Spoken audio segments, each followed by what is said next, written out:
Welcome to office zone. আজকে MS এক্সেলের tips and ট্রিক্সটা হলো, আচ্ছা আজকে আপনাদের এমএস এক্সেলের দারুণ একটি টুলের ব্যবহার শেখাবো। তো সেই টুলটির নাম হলো ক্যামেরা টুল। আচ্ছা দেখেন, আমার এখানে আপনি একটু লক্ষ্য করেন, কর্নারে ক্যামেরা টুল নামে একটা অপশন চলে আসছে। আপনার কিন্তু এটা থাকবে না। তো আপনারা কীভাবে আনবেন আমি আজকে প্রথমে এটা দেখাবো। কি করবেন, এই যে ফাইলে যাবেন, ফাইলে যাওয়ার পর আপনি নিচে অপশন আছে, এখানে ক্লিক করবেন। এখানে ক্লিক করার পর কাস্টমাইজ রিবন এখানে ক্লিক করবেন। এখানে ক্লিক করার পর এই দেখেন পপুলার কমান্ডস নামে একটা অপশন আছে। আপনি জাস্ট এই অ্যারো চিহ্ন ক্লিক করে অল কমান্ডস ক্লিক করে দিবেন। অল কমান্ডসে ক্লিক করার পর আপনি এই যে অপশনগুলো যে কোনো একটা কার্সর রেখে একটা ক্লিক থাকা অবস্থায় আপনি কিবোর্ডের সি প্রেস করবেন।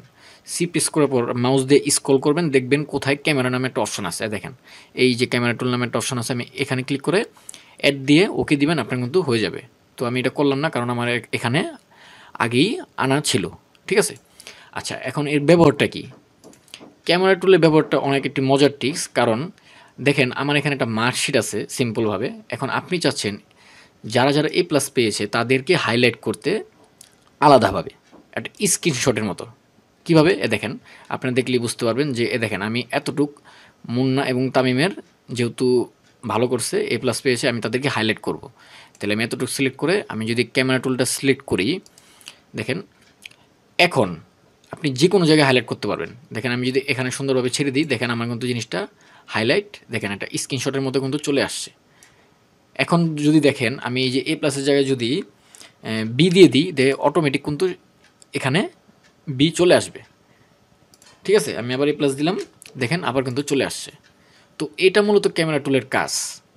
এখন আপনি চাচ্ছেন যে এই পুরোটাই সিলেক্ট করে একটা স্ক্রিনশট নিতে, কীভাবে? তাহলে আমি ফুল সিলেক্ট করলাম, সিলেক্ট করার পর আমি ক্যামেরা টুলটা সিলেক্ট করলাম। এখন আপনি যে কোনো জায়গায় ছেড়ে দেন, দেখেন ফুল একটা স্ক্রিনশটের মতো চলে আসছে। তো এই হলো ক্যামেরা টুলের মূল কাজ। ঠিক আছে, তো এই টুলটা এনে আপনি অবশ্যই সুন্দরভাবে এটি ব্যবহার করতে পারবেন। তো ভিডিওটি যদি ভালো লাগে থাকে অবশ্যই সাবস্ক্রাইব এবং লাইক দিয়ে পাশে থাকবেন। ভিডিও আজ এ পর্যন্তই, সবাই ভালো থাকবেন, আল্লাহ হাফেজ।